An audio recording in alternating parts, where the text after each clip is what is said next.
All this nonsense, homelessness, and all this other garbage y'all talk about, police violence and all this stuff, don't nobody care about that. Don't nobody real care about that. We care about our reparations.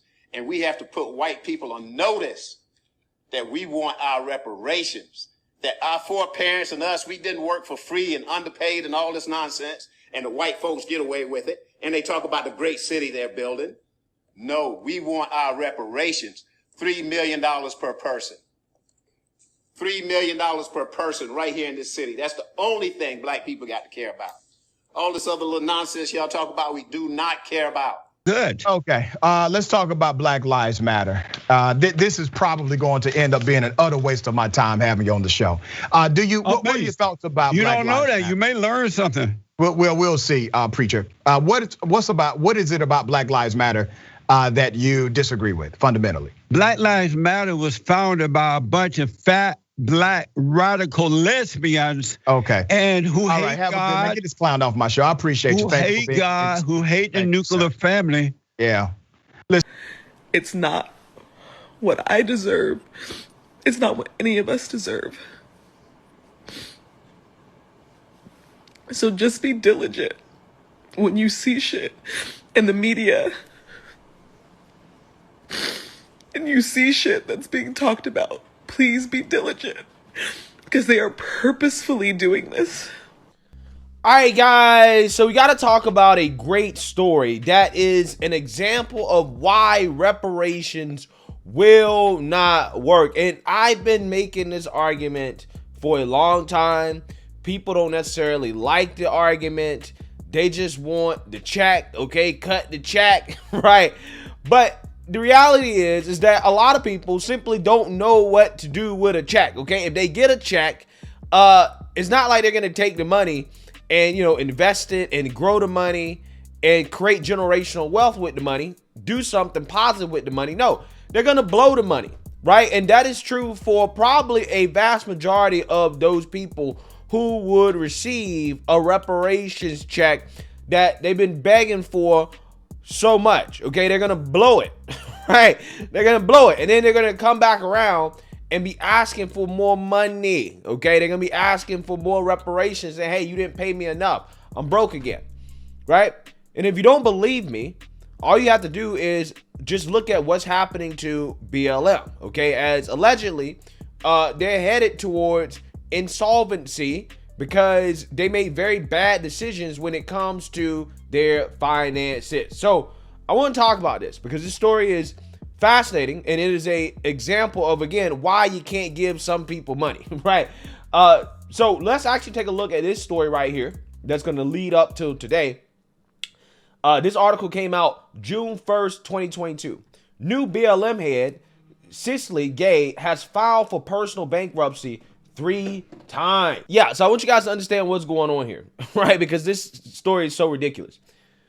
BLM, the national group, hired a woman who went bankrupt 3 times to handle their finances, right? Again, this is who they hired to manage their finances. A woman that went bankrupt 3 times, okay? And, there's a whole bunch of court documents and stuff like that detailing her finances and how irresponsible she is in regards to handling money, okay? But allegedly, according to BLM, she's qualified, right? She's qualified to handle the money.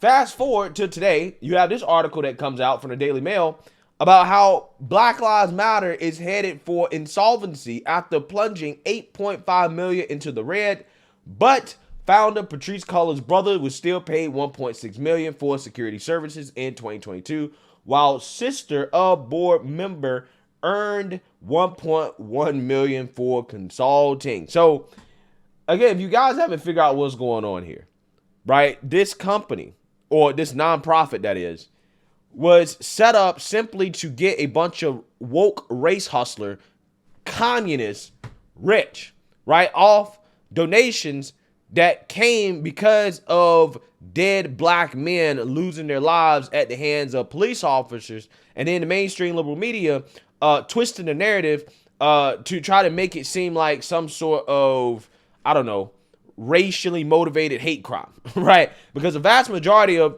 those lives that were lost were not racially motivated hate crimes. They were actually justified, okay? But because the race hustle in America is so lucrative, you had groups like BLM that received massive amounts of donations from woke corporate America and idiots, right, that decided to donate to this cause of fighting against the white man and systemic racism. Again, turns out they got nothing out of it, right, except a bunch of woke race hustling lesbians getting rich, which is exactly what happened here. And nobody in the black community saw any of this money, right? And it's all gone, right? Basically. So let's actually read the original source of this information from the Washington Free Beacon about BLM's struggling finances. Let's get into it. Black Lives Matter bled cash and suffered blistering investment losses in 2022, according to a copy of its tax return obtained by the Washington Free Beacon. Well, yeah, this is why Patrisse Cullors said she was so afraid of taxes, right? She's so afraid, okay? Gives her nightmares. Black Lives Matter Global Network Foundation ran an 8.5 million deficit and saw the value of its investment accounts plunge by nearly 10 million in the most recent tax year, financial disclosures show. The group logged a $961,000 loss on a security sale of $172,000, suggesting the charity weather a staggering 85% loss on the transaction. Well, this is no surprise. I mean, these people don't know about finances. They don't know about investments, right? I'm not sure exactly what security they bought last year in which they would have lost 85%, right? They lost 85%, bruh. 85%. Again, this is why you can't have wokes handling your finances and investments. They don't know anything.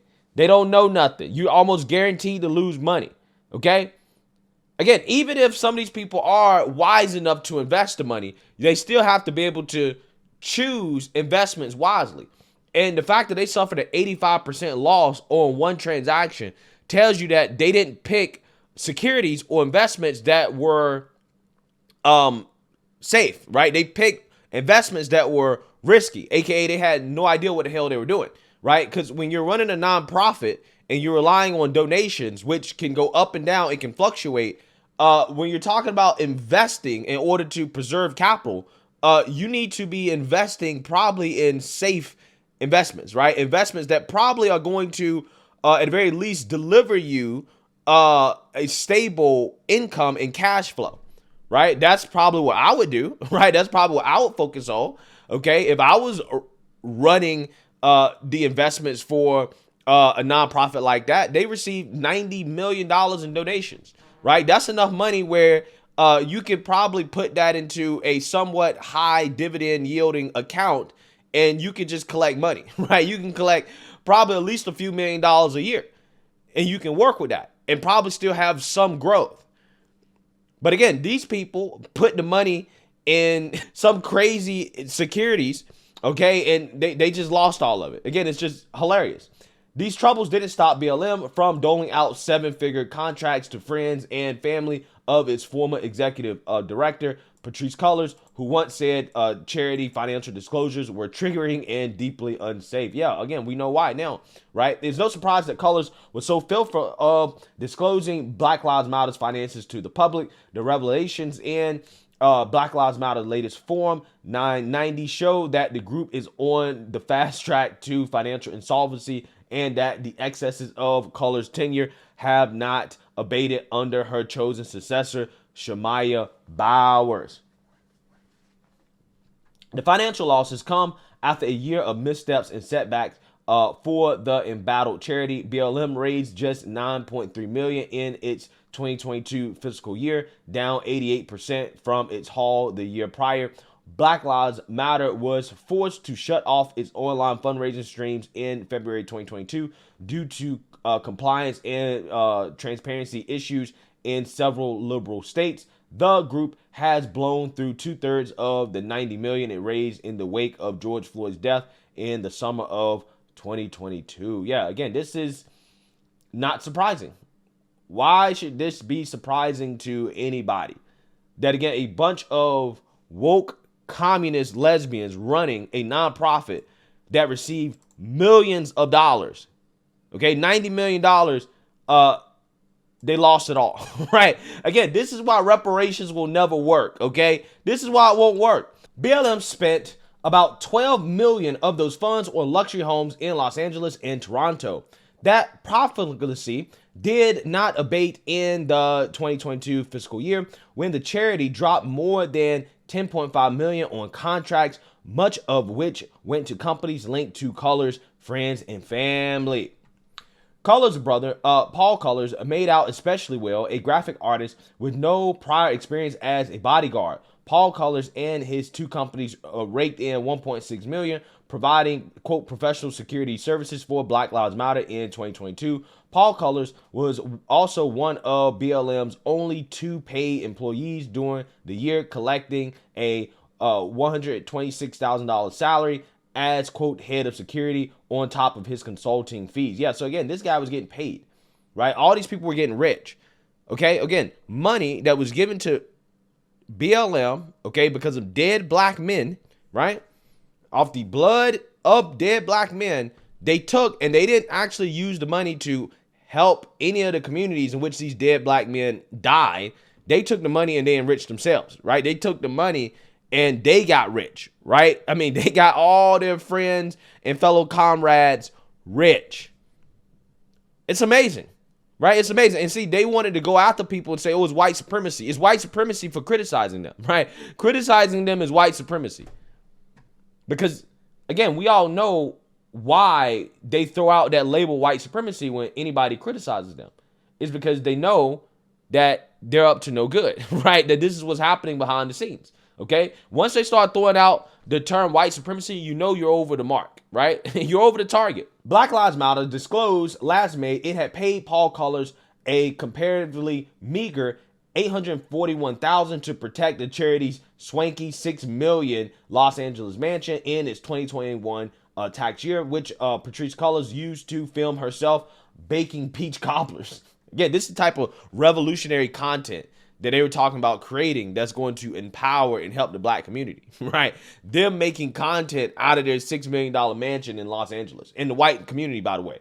The charity told the Associated Press it could not entrust its security to the former police officers that staff typical private protection firms.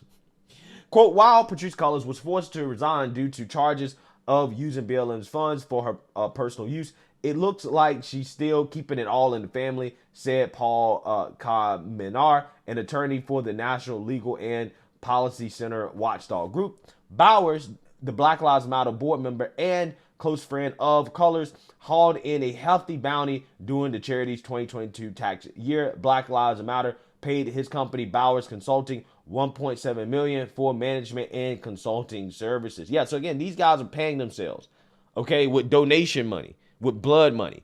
They're paying themselves multi-million-dollar salaries to do what? Right? What have they done? What are they doing? Nothing. Again, what makes these people consultants worth making $1.7 million a year, making millions a year? What have they done? You don't have consultants that work at big firms like Deloitte, okay, making that much money. You don't. But again, these clowns off the street are making millions. It's crazy. Bowers' management of Black Lives Matter earned him few friends in the movement. Black Lives Matter Grassroots, a former sister organization of Black Lives Matter, accused Bowers of, quote, blazing a path of irreparable harm to BLM by treating the charity as his personal piggy bank. Quote, his actions have led Black Lives Matter into multiple investigations by the Internal Revenue Service and various state attorney generals, the lawsuit stated. Quote, instead of using the donations for its intended purposes, Mr. Bowers diverted these donations to his own coffers and intentionally took calculated steps to prevent those same resources from being used by BLM for on-the-ground movement work. Yeah, because they never cared about that, right? They never cared about actually doing anything, okay? Because here's the grift, right? If you actually try to create real change, right, and to solve the issues in the black community, then there would be no BLM, right? There would be no reason for people to keep donating to this group, right? You're never actually incentivized to solve the problem, right? What you're incentivized to do is to yell and scream at the top of your lungs about how bad the problem is and then never do anything about it. Because if you do something about it, then people are not going to give you money anymore because there's no problem to be solved. Okay, so what they do is that, again, they get rich and none of the money actually goes to benefit any black folks whatsoever. It's amazing. It's amazing. The sister of former Black Lives Matter board member Raymond Howard brought in a 7-figure consulting fee as well. BLM paid Daniel Edwards' firm New Impact Partners $1.1 million for consulting services in 2022. Black Lives Matter also agreed to pay an additional $600,000 to an unidentified former board member's consulting firm, quote, in connection with a contract dispute, the charity disclosed in its audited financial statements. Notably, absent from Black Lives Matter 2022 tax returns is any mention of Trap Hills, the art firm run by the father of Color's only child, Damon Turner. BLM paid $969,000 to Trap Hills in 2021, and the two companies were identified as partners in press reports well into BLM's 2022 tax year. Charities are only required to disclose the names of their 5 highest compensated independent contractors. It's unclear if Black Lives Matter paid out lucrative contracting fees to Colors' friends and families past June 2022.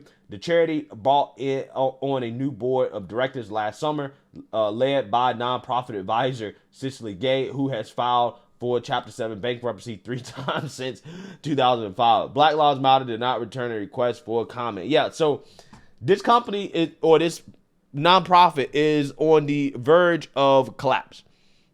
And nobody should be surprised. Okay, this was bound to happen. Again, this is another example of why you just can't give some people money. Okay, you can't give them money because they have no idea what the hell to do with it. Okay, there's no doubt in my mind that even these people who are personally benefiting from these donations to Black Lives Matter, paying themselves, they're probably going to be broke in a few years as well too, right? Because they're not going to know what to do with the money. Again, this was a big Ponzi scheme. This was a big scam from the get-go, and you are an idiot if you donated to this organization. Congratulations. You got a few woke race hustlers rich, and you helped nobody in these black communities that suffered because of dead black men, because of black men losing their lives at the hands of police officers. Let me know what you guys think. Make sure you like, comment, and subscribe. Most importantly, share a black conservative perspective. Peace.